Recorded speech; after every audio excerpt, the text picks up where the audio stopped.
This podcast is brought to you by the Islamic Center and NYU. For more information, visit our website at www.icnyu.org.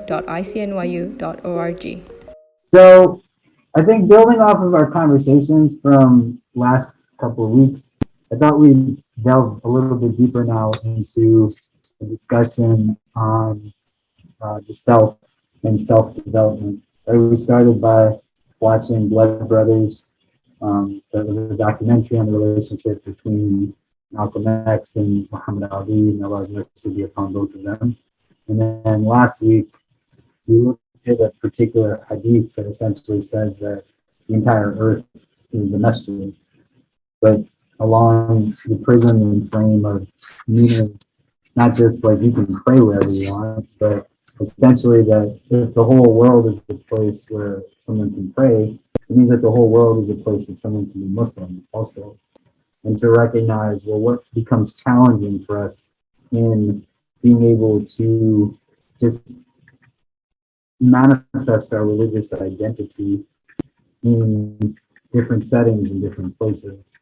I want us to start to hone in on now an individualized recognition of ourselves and to start to build out a sense of over the course of the coming weeks, months, years, how we're crafting with very deliberate strategy, a trajectory that's around growth, movement forward.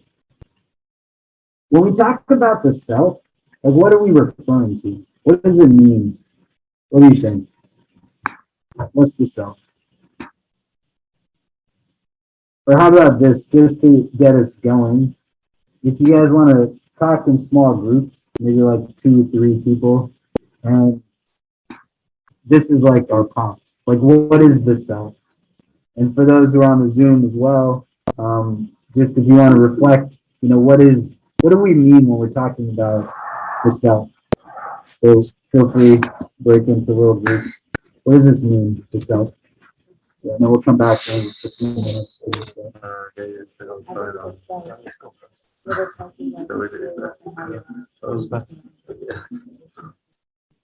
I'd say like the self is like a combination between like your body and your soul, and like maybe one more specific like you're not. So that's like kind of what those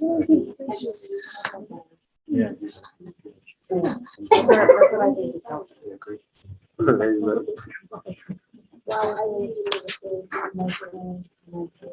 identity. That's what I think. What do we come up with? If we were to give a definition to the self, we're talking about self-improvement, self-development, self-esteem, self-confidence, self-actualization, self-anything. What does this word self mean? What did you guys discuss? we kind of thought about it like twice, so like the body, the soul, and like also you're not. Okay. The body, the soul, the nafs. What else? What did you guys discuss? It's something very similar, but it's like we talked about like your spirituality, what was it? Emotionally, mentally. I said identity. Okay. Anything else? Like what makes you you? I think your relationships with people and like your environment and how that affects you. I don't know how to spell. Yeah. Good? Yeah, that's good. Don't worry about it. Anything else? Like what makes me me? There's not a right or a wrong answer, right? But we want to have an understanding because you're not going to be able to develop something if you don't know what it is that you're trying to develop. There is ambiguity to it. Like if somebody said to me, vacuum the carpet, I have a tangible construct there. I know what it means, right? Vacuum carpet. It's not hard. When you have 2 terms now, like self-development, what does that mean? So we have to break down the terminologies in order for us to then understand what those things are. So any other kind of recognitions for your own understanding? Like, what does the self mean to you? Character? Great. Anything else? Morals, like what do you think of love and Morals, ethics? ethics. Okay, amazing. Now we talk about development. What does the word development mean?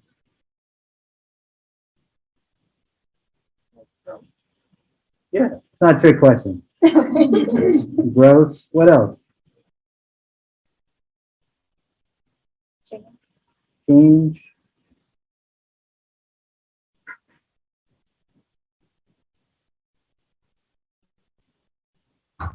Anything else? Learning. Learning, And like that. implementing what you learn. What else? Improvement. Development. What does it mean? Any other thoughts?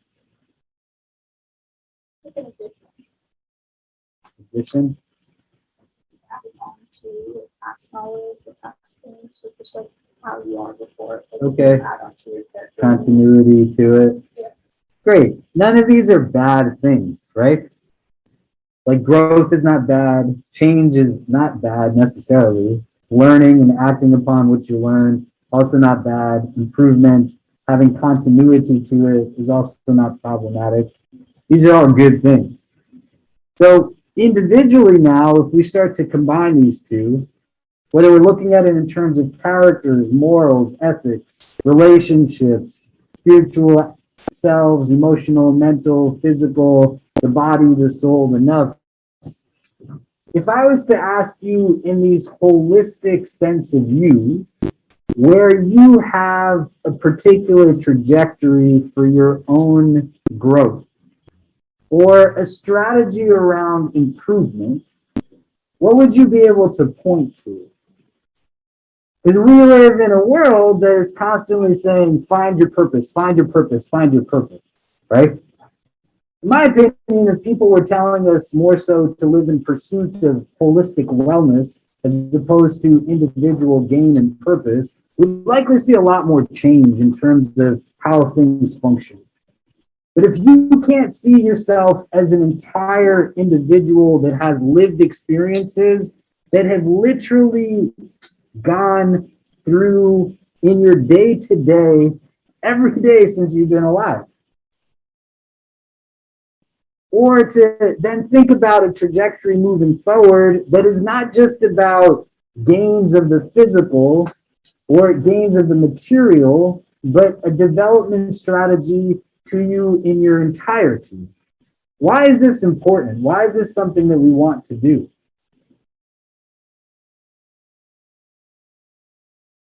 Like, why should somebody be in a space where they are improving or growing the body, the soul? They are improving emotionally, spiritually, and there's change that is rooted in learning and adaptation. What's the point? It's the alternative. That you don't. Yeah. So why? Why would I do it? Life isn't stagnant. Other thoughts? Anything? I'm trying to find the chat function on here. Why do we want to do this? Why do you do anything of what you do? Why do you study what you study? Or why are you in this school? Like, what's the claim that you're buying into, that what you're in pursuit of now, what's it going to do for you? For what? For yourself. But why? To get the Jannah. This is what people tell us is going to give us happiness, right? You get a job, you'll be happy. You make money, you'll be happy. You get a degree, you'll be happy. The credential will make you a better potential candidate for a spouse. Marriage is supposed to make you happy, and having babies makes you happy, and getting a house makes you happy. Everything is in a sense of the pursuit of happiness. Our tradition posits that balance is what we're supposed to be about, a people of a middle way. And being people of a middle way is in a space where you are now able to recognize that the middle way is not just necessarily here's an extreme and here's an extreme and I'm right here, but a sense of having balance where there's so much that's in a disarray and imbalance.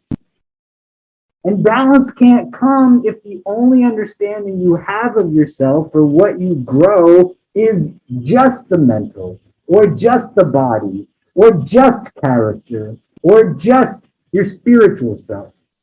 But to understand yourself as a broader, fully autonomous individual that is a combination of multiple parts, you're multifaceted, and it requires a trajectory of growth in all of those areas. Does that make sense? So if we were to look at this within our tradition, we have terminologies that come into play. So you have the physical, which is the jasad, the badan, it's your body. Like the vessel, your soul and your heart, whatever.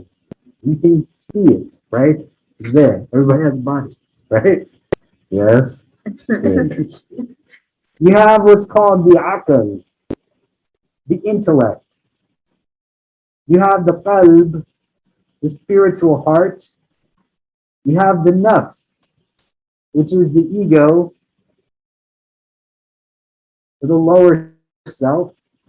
And we have the ruh, which is the soul. All of these are things that make you you. All of these, though, are not things that have points of existence that come into manifestation simultaneously. In the Adamic narrative of creation, when Adam, peace be upon him, is created, he is created now in a sphere of existence where all of his progeny is shown to him, right? In the verse in the Quran, it says, Alastu bi rabbikum, am I not your Lord? Qalu bala shahidna. They all say yes. All of us say yes. The goal in this world is to take either steps of remembrance that help us to be people who remember that covenant, or we're taking steps of forgetfulness to take us away from a recognition of that covenant, right?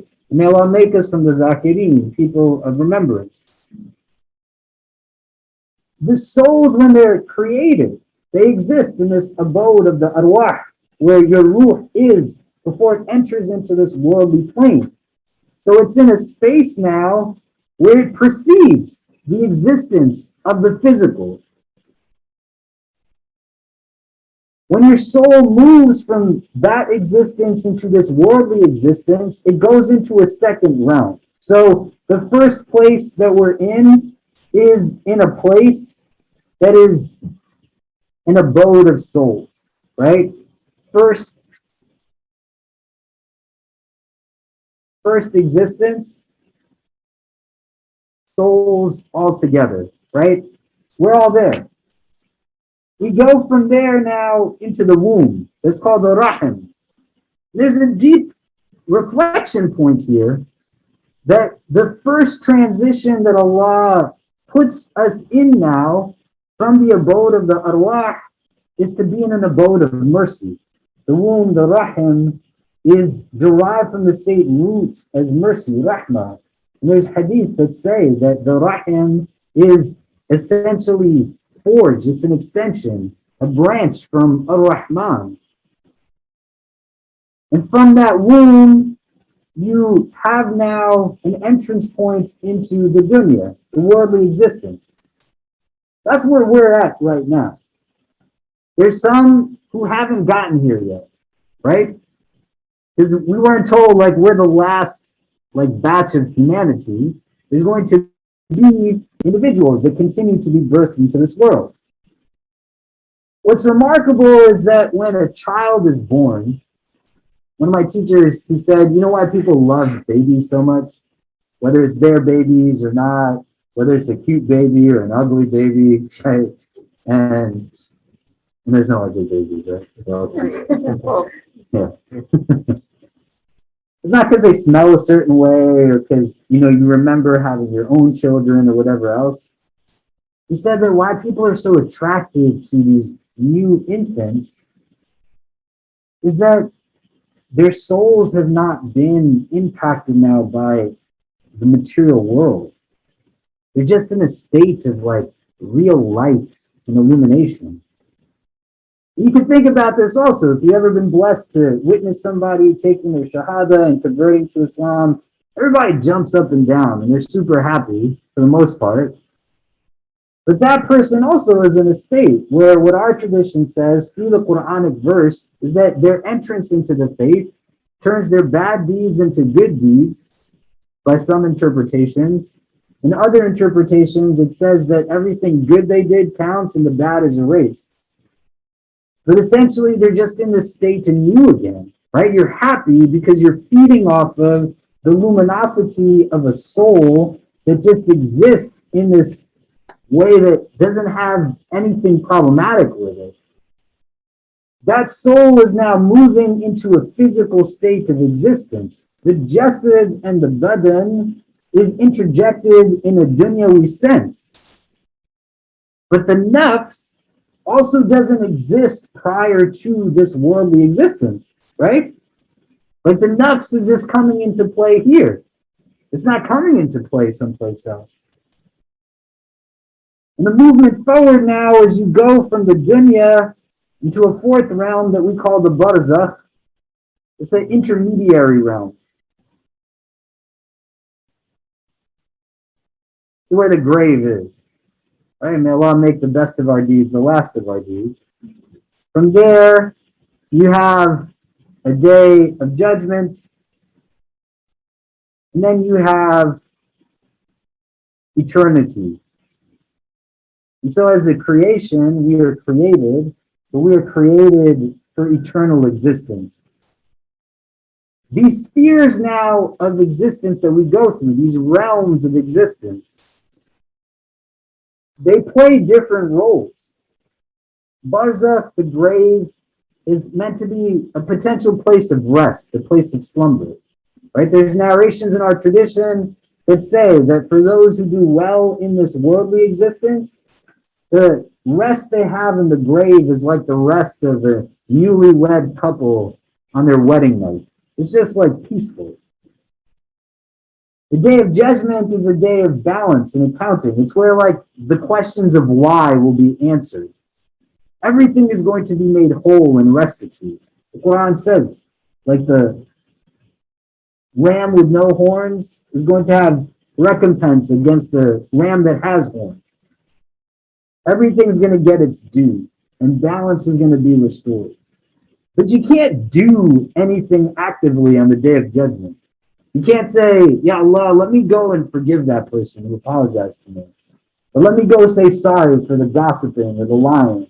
Let me go bang out 2 more rak'ahs or something like that. It's a day of assessment. It's not a day of action. The grave is a place of rest. It's not a place of movement.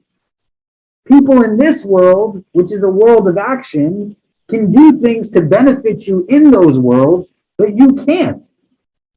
And for the purposes of what we're talking about in terms of what makes us a whole, what's moving forward now is that thing that makes you and I distinct from the rest of creation, that soul that exists within us. And the cultivation of a strategy that says, how do I appeal to the various facets of myself? Within the prism of modern psychology, when one identifies the self, they purely identify it from the standpoint of a cognitive function rooted in a mental state of existence. And then experiences that one has. And that's not a problem, but it's a part of something bigger. Because you still do have a body. You still do have an emotional sphere. You still do have so much that makes you you. And some of these then have gradations to them. The Quran, it identifies different categories of the nafs, the ego. So it speaks about the nafs al-amara bisu, the nafs that is commanded towards evil. May Allah protect us from that. It speaks about the nafs al-lawama as a second tier, the self-reproaching nafs, the one that is in a state of kind of oscillation, and it recognizes that what it does well, how it can improve upon it, and what it's not doing so well, how it can kind of confront that. And then there's the nafs al-mutma'inna that is also derived from the Quran. It speaks about the nafs that's in a state of just contentment, a state of rest, right? May Allah grant us all a state that's like this. I want you to take a minute now to just think, like reflect. You got a notebook, pull it out. You have like some kind of apparatus if you don't have a notebook. But in terms of these facets of yourself, what would you say your current state is in relation to them? Does that make sense? I'm not saying what's your goal, because in order for us to have goals, we need to know where we exist in relation to goals. Right? So I can say, like, I want to go to Jannah, right? May Allah make us all people of Jannah. But in order for me to know where I stand in relation to it, my path and trajectory has to be identified through a prism of not just identifying where I want to be, but where I stand in relation to it, right? Because if here's my goal and I want to get to it, and I think that I'm here, I'm going to create a path that has me go like this. But if in reality, this is where I want to be, but my starting point is not where I perceive myself. My starting point is here. If I try to still take that same pathway, I'm going to end up not where I want to be, not because I don't know where I'd like to conclude, but I don't know where I'm beginning. Does that make sense? So, in these frames, your physical, intellectual, spiritual, the nafs, the ruh, what's your current state of relationship to these things? And with a prism of vulnerability, it's just you talking with yourself. Take like 5 minutes now and just say, where am I in relation to this? How would I identify the state that I'm in relation to this? And then we'll come back and discuss. Does that make sense? Okay. If you got a notebook, you just start bringing a notebook. It's better to reflect in a notebook. If you don't, you pull out like a phone, a computer, and start like engaging in the process for yourself. Like, where am I in relation to my physical self right now? How would I assess and define that? Where am I in terms of, my spiritual, my intellectual, my nafs, my ruh? And then we'll come back and kind of discuss for a bit.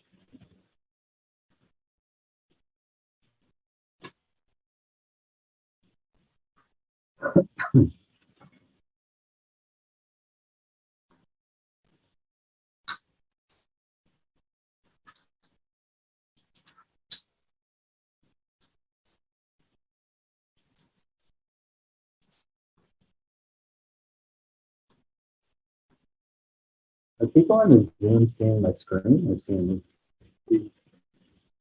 They see this? They should see both that you're sharing. Yeah, you can see them. Oh.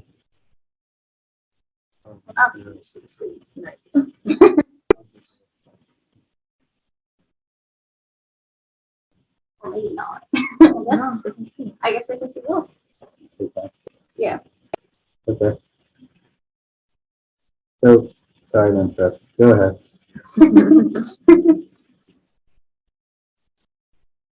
So,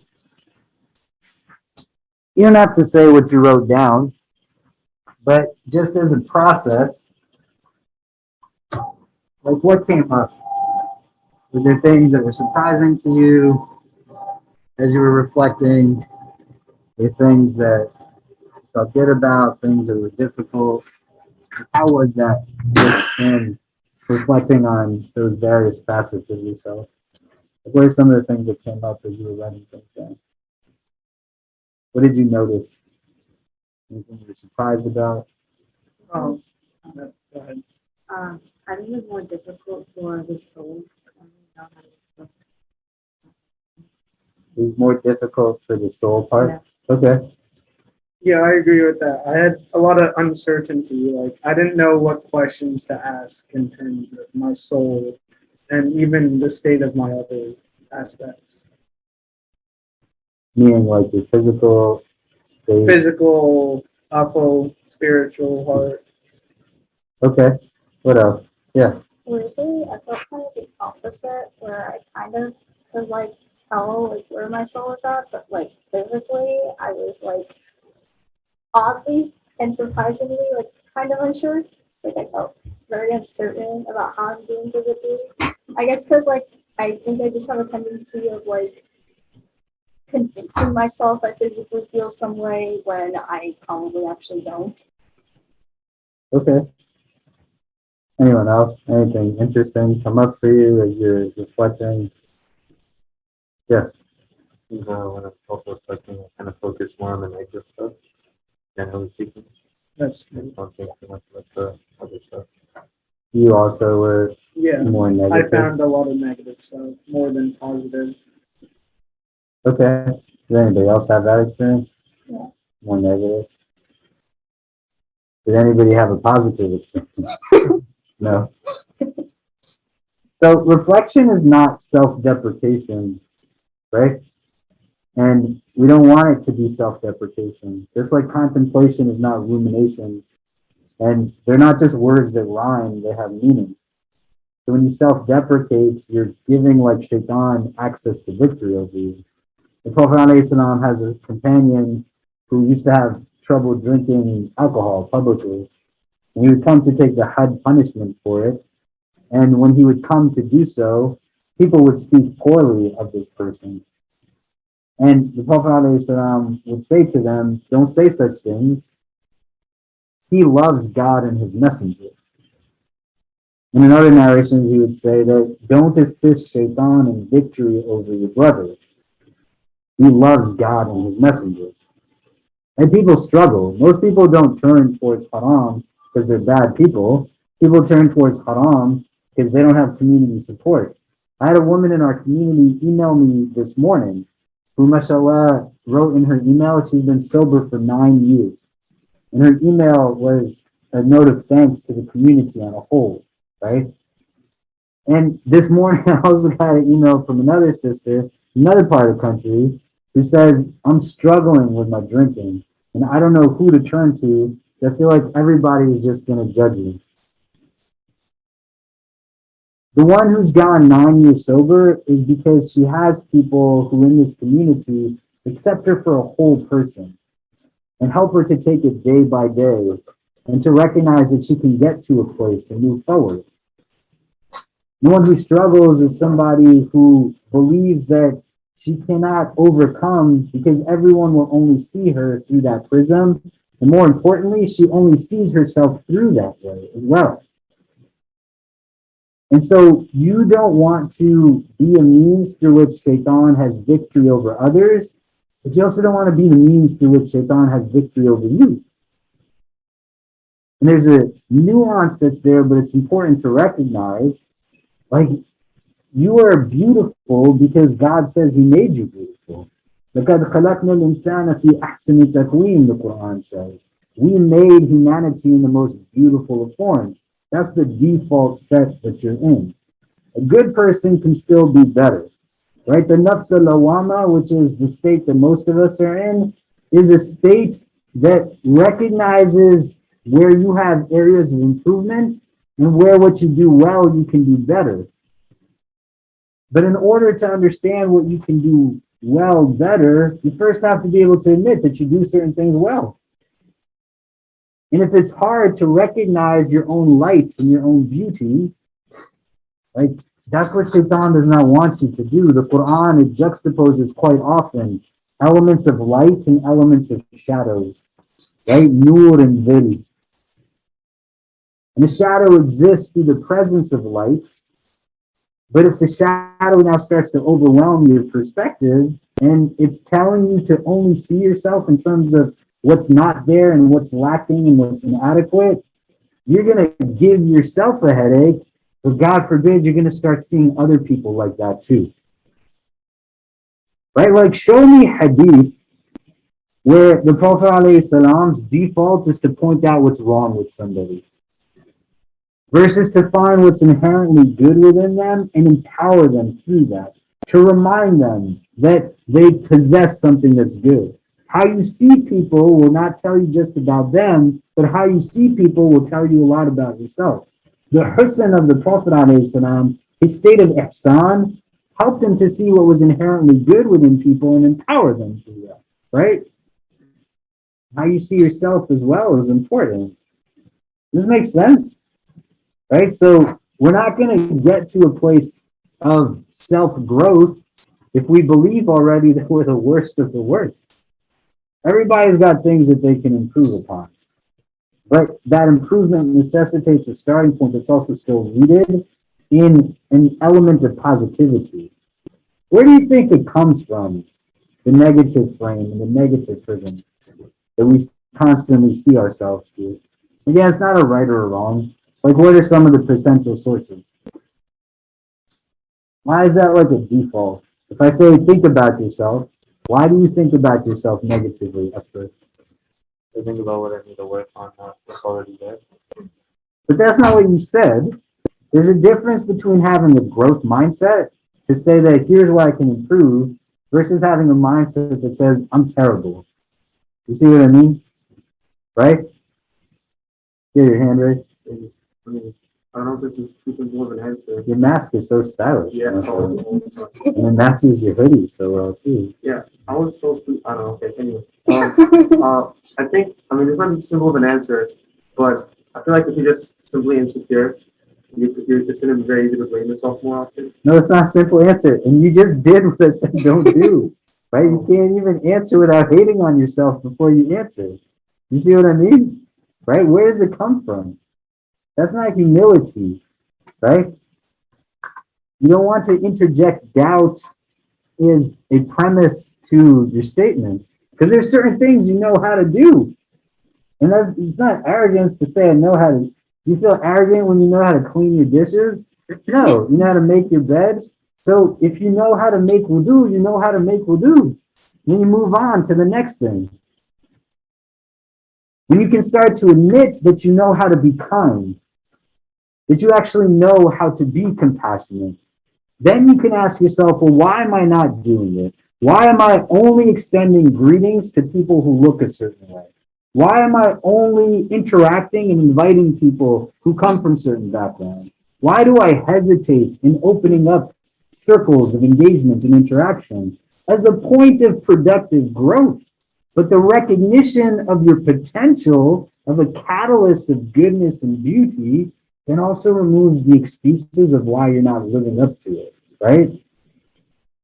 And the pursuit of all of these products in a heavily consumer-driven society that tells you that your happiness is contingent upon purchasing what's being sold to you is going to give you fleeting moments of complacency, not everlasting contentment, right? And what make us people with contentment? But you got to figure out, well, where's the imbalance, really? And sometimes it's in the physical state of wellness, right? There's hadith where the Prophet ﷺ says that he does not like the portly scholar, right? If you are like a person of knowledge and you're not taking care of your physical self, that's a problem. But to understand you have an emotional self, a spiritual self, a mental self, you have different facets of you that are tangible and intangible, and you have parts of you that are physical and metaphysical. To be able to own up to the idea that I don't know how to engage these parts is important, because then you open the door to say, let me learn how to do it. How do I take care of the ruh? How do I take care of the qalb? What does it mean to really take care of the jasad, the badan? How am I engaging my aql? And allowing for that to be something that has aspiration to it as well. That's not just through religious instruction and religious ritual. right? Because we don't have like a monastic type of faith that says the only way for you to reach self-actualization is that everybody becomes a religious scholar and everybody becomes somebody who's on the pulpit. No, if anything, our tradition tells us the opposite of that. It says that we have communal responsibility to fulfill, so everyone's role is a very important, valid role, because you can't have societies function if everyone is only performing like one job skill, right? But it's easy to start like losing a sense of conviction and belief, or not feeling like contentment or strength, because sometimes the imbalances come in different modes. And so the hadith, the Quran that speak about, for example, now the challenges that manifest through gossiping, the lying, you're trying to figure out, well, what's the state of like my spiritual self? What kind of things are elevating my soul and my consciousness? Well, there's going to be impact when you engage in the haram. That's not just the consumption of swine and the drinking of wine and the committing of zina, but like being racist is haram. That's going to hurt your spirit. It's going to hurt your soul. And that's what's moving on to the next prism of existence. You see what I'm saying? You start to read now through a place that says ritual is not just an ends, but a means to something. And I create aspiration for myself. And the biggest obstacle, hurdle, is going to be this self-deprecation. There's 4 types of thoughts that we can have within our kind of cognitive state, right? From a spiritual standpoint. You can have, well, before we do that, like statistically, most of us, we think anywhere from 12,000 to 40,000 plus thoughts in a day. It's a lot. 80% of those are statistically identified as negative thoughts. So 4 out of 5 thoughts that you think are in a negative prism. 96 of those are repeat thoughts, thoughts that you've thought before. So not only are the majority of the thoughts negative, they're compounded again and again and again. Taqwa, which we'll talk about in another week, is not the ability to think. Everybody's thinking. All of you are thinking something right now, right? Some of you are thinking like really weird random things. Some of you are thinking like deeply about different things. Some of you are thinking like things that you might not want anyone to know, and some are waiting for your chance to talk. Consciousness, taqwa, is about reclaiming the ability to choose what you think about, as well as how you think about what you're thinking about. Does that make sense? Including how you think about yourself, how you think about the things that are around you, and recognizing what's cultivating the perspective that I have to begin with. And so it's hard, but you don't want self-deprecation to be there. And later on, we'll talk about core beliefs as well. Why do we see things in negatives, right? Somebody has told me since the beginning of my existence, they're like, I'm just the worst. Or if people have made God to seem like an angry old man in the sky, why wouldn't I believe in God in that way? Or if people weaponize religion and turn it into something where they have torn me down in a way to make themselves feel better, I'm now passing that on by questioning other people's practice in an attempt to make me feel good by making them feel bad and pointing out only where they lack and where they're terrible at things. But if you don't know where you are in relation to where you'd like to be, you're not going to get to where you'd like to be. Because again, it's not about where you want to end up, but you don't know where your starting point is. You see what I'm saying? So the purpose of this conversation is for us to walk away, not with like a big plan or a strategy, but to recognize that you're bigger than the body that you have. And it's not just about memorizing terms, but to believe that these are things that actually exist. Like, do you believe you have a mind? Do you believe you have a heart? Do you believe you have an ego with inclinations in different ways? How do you start to now draw a plan or a strategy of relation to these things, because if each part of them is a part of what makes you whole, then not any one of them exists without you in your entirety, right? You are not any one of your thoughts because somebody's got to be thinking those thoughts. Nor are you any one of your feelings because somebody has to be feeling those feelings. So in a space that says that I am now choosing what's going to be sovereign. Do I want the nafs to be sovereign or do I want my heart to be sovereign? If I want my heart to be sovereign and that's what's making decisions, what am I doing to cultivate a deeper relationship with my heart? And engaging in practice that allows for me to like take what I've been taught, but to now see it through a different paradigm that says, this is what's going to help me to elevate in these arenas, right? So I'm not just still like bowing and prostrating and bowing and prostrating, but like the world is still heavy. My inward perspective on it allows for the outward gain to be something that then shifts. Does that make sense? I'd love to hear what a few people think before we wrap up.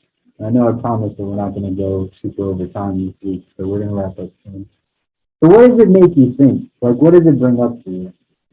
Why don't we do this? You can turn back to just the people sitting around you. Like, where does it take you in your thoughts, the conversation?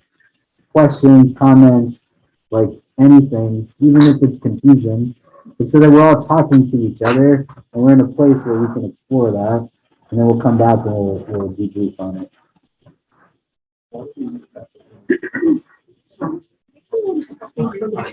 About myself, I think it makes me so interested in the world. And now I don't know, it's like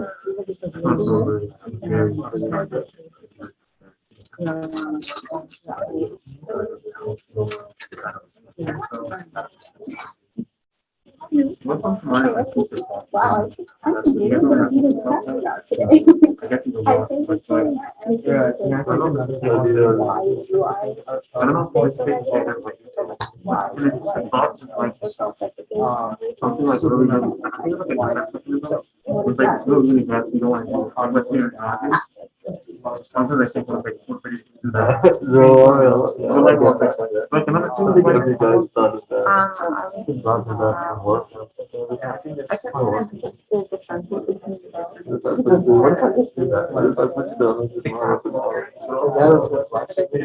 happiness is you have to buy things. Like also like say one sentence. Everyone's taking career is gone. If you just say one sentence, really loud. It's like crazy. Yeah, like, I don't know. It's supposed to get probably I don't know, like one sentence or like one sentence. Like I don't know how much that kind of will do. Now. I mean, I think wrong with other people.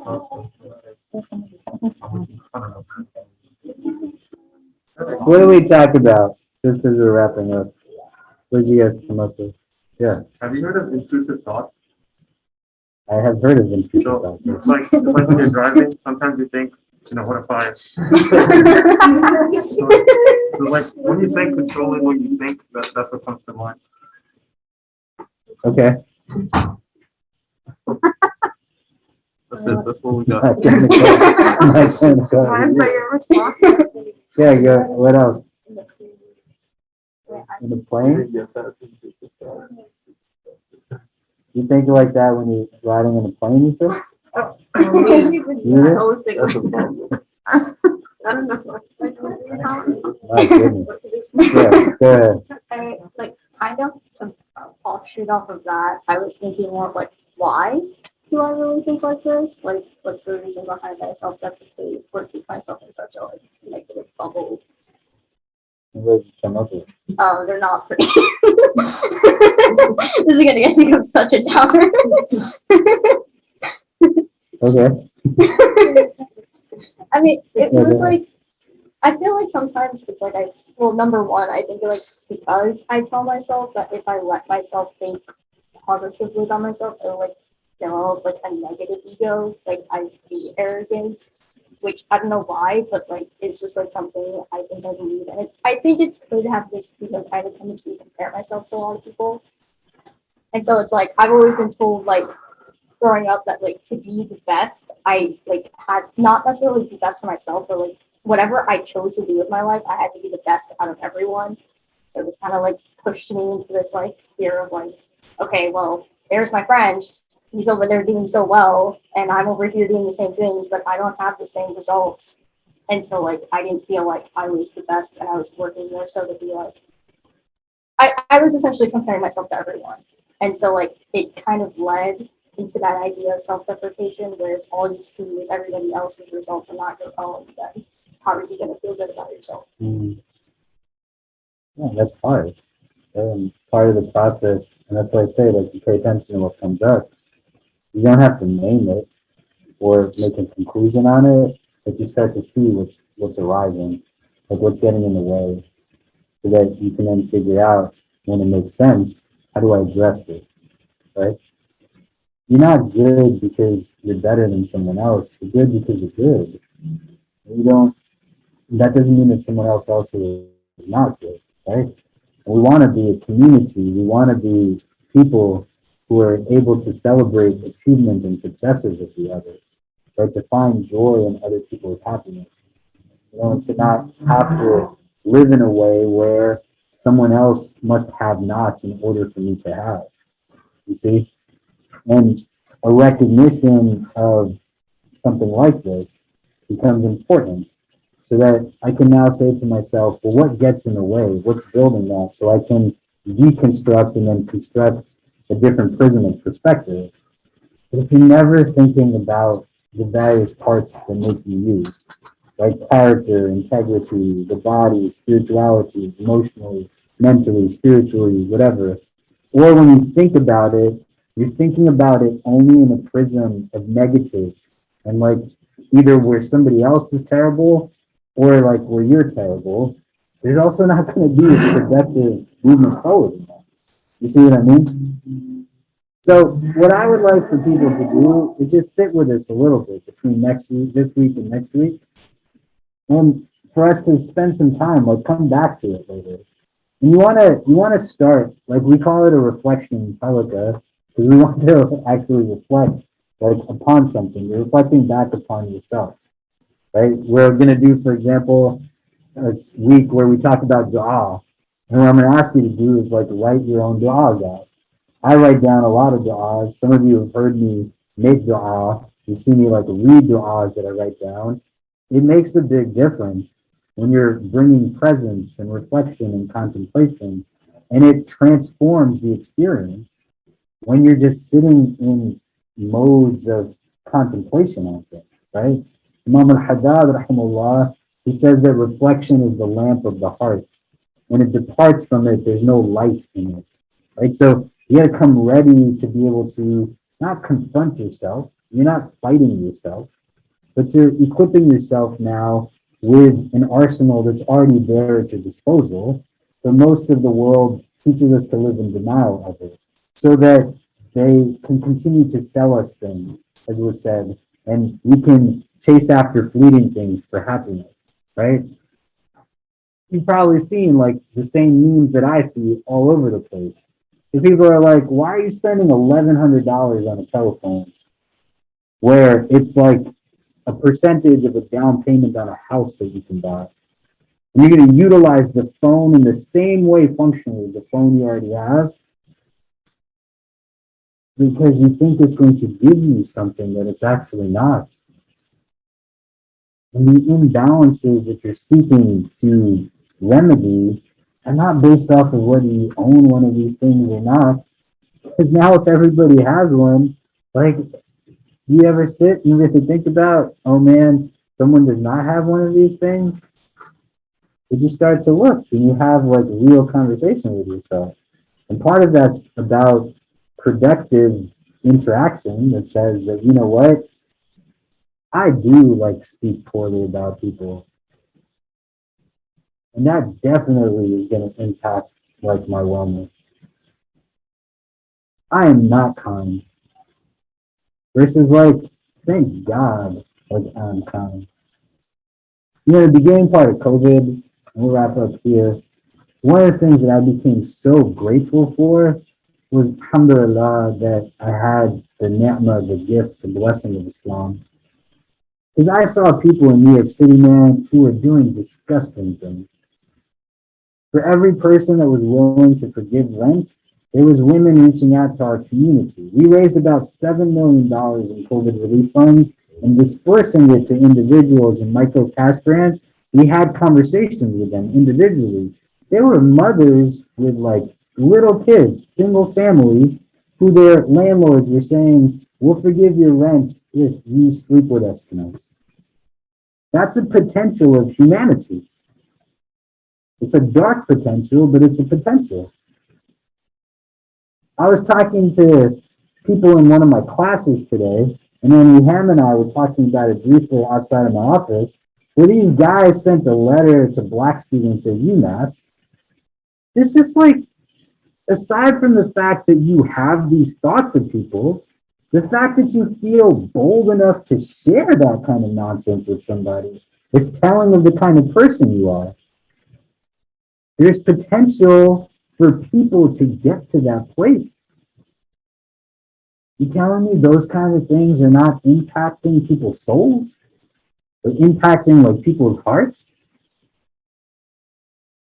And where Shaitan gets us, the four thoughts we have, and we'll talk about it later, other than the negative prisms psychologically, you can have thoughts that are Rabbani, thoughts that are like from God, right? They're just good thoughts.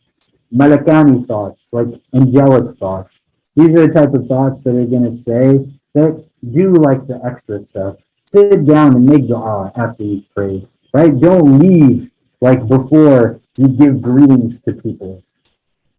You're going to then have nafsani thoughts that are going to tell you things like, you don't need to make dua, go, it's almost class time, right? Somebody else is going to serve the food and be the last one to eat, right? You just get in the front of the line. You're not doing haram, but like you're also not putting someone else forward.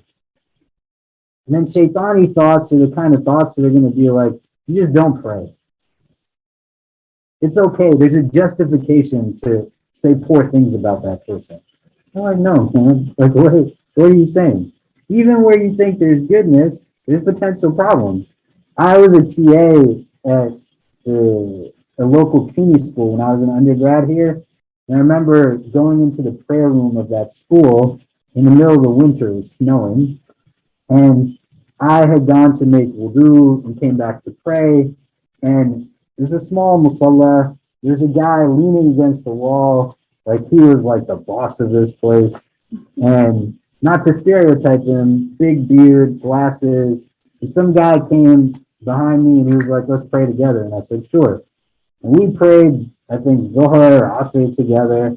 And then as I'm done giving my salams, the homeboy against the wall says to the guy in Urdu that you have to repeat your prayer because this guy's wearing his socks and he just wiped over his socks when he made wudu and his prayer doesn't count, so your prayer doesn't count. And then I started talking back to him in Urdu and I said, hey man, like I can understand every word you're saying. And just for the record, I took my socks off when I made wudu. And even if I didn't, who are you to be judging anything? He was like, I'm sorry, brother. And I was like, you are sorry, man. He thought he was doing something good. In whatever way, you give him the benefit of the doubt.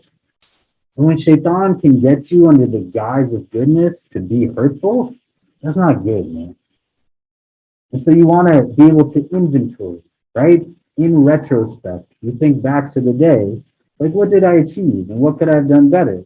So that on the next day, you try to do it. And the foundation of all of this is a God that loves you more than a mother loves its child. A God that believes in you even more than you believe in yourself. So every opportunity of another day is to just get up and try your best again.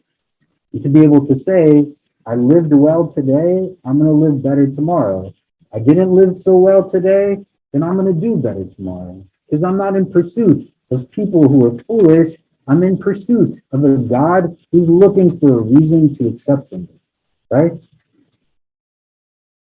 To try to pursue wellness and try to pursue balance instead of being in pursuit of what this supremacist, individualistic society tells us to chase after purpose and all of this other kinds of stuff. The priority is to have wholeness and to be a source of wholeness for others. To spend some time between this week and next week doing some of this for yourself. Where do I stand in relation to these things? Right? In retrospect, don't do self-deprecate. I used to do this and now I don't. At least then you know what you could do. Just start doing it again. And then if you have time, start to think aspirationally. Where do I want to move forward? What are goals that I have for me? And then be supporters of one another. And then we'll see if next week we pick up on some of that a little bit, inshallah. But individually, if you want to have conversations, talk about any of it, what comes up, feel free to reach out and you can do that as well. So we're going to wrap up here. And for those who haven't prayed Isha, we'll pray Isha in a few minutes, inshallah. Otherwise, we'll see everyone next Monday. A few quick announcements. We're going to do all of our same halaqas that we normally do for the week. So Sheikh Sahib tomorrow, Sheikh Aisha on Wednesday, Sheikh Faraz and Sheikh Sahib on Thursday. This Friday after Jummah, we'll be having lunch. So try to stick around and plan to be here for lunch so we can all kind of get together, especially as the weather is getting colder. I don't know what's going to happen when it's really cold outside. We'll probably provide hot chocolate and other stuff and still try to make it work until they let us eat indoors, and maybe we'll go to a dining hall or something. It'd be nice as much as we can while the weather is nice to still spend time together, outdoors while we can, eating together, sharing a meal together. So tell other people to come as well. The MSA here at Washington Square Park and the BMI sent out an announcement today about a mentorship program that they've started. You can sign up to be a mentor or to be a mentee, or probably even to do both if you wanted to. But it's a good way to be able to offer support and get support. So you're not kind of just going through things on your own, whether that's professional advice, classes to take, etc. I recommend signing up for it in either capacity. There's a bunch of other events that the undergrads or the different clubs are doing. For grad students, on Thursday at 5, we're going to do a grad student meet and greet where people will meet out here. So if you're a grad student and you know grad students, let them know. We'll meet up out here, and then we're going to go for tea in the area as a way for grad students to get together. And this is the last thing I'll say just on the announcement end. There's a lot more undergrads than grad students. One of the things that makes our community great is that everybody kind of gets along well together. So just try to reach out to some of the grad students. But when they show up to things, some of them are in a different phase of life, right? So be mindful of that in terms of how you're welcoming everyone in. You can still have connections, but for a lot, they're not accustomed to being in New York City. Some are coming from international backgrounds. They're not so well acquainted. It's really important that they have kind of a good sense of support and community and sisterhood and brotherhood. So if you see somebody who even looks a little bit older, still go and greet them, ask them how they're doing, what their time is like. It'll go a long way in getting them situated. Okay, Jazakallah khair. So we'll pray Isha in just a few minutes, and we'll see everybody next week, inshallah. If you would like to listen to more, please donate to www.icnyu.org/donate. For more of our virtual programs, go to www.icnyu.org/classes. If you have any questions, email us at info@icnyu.org.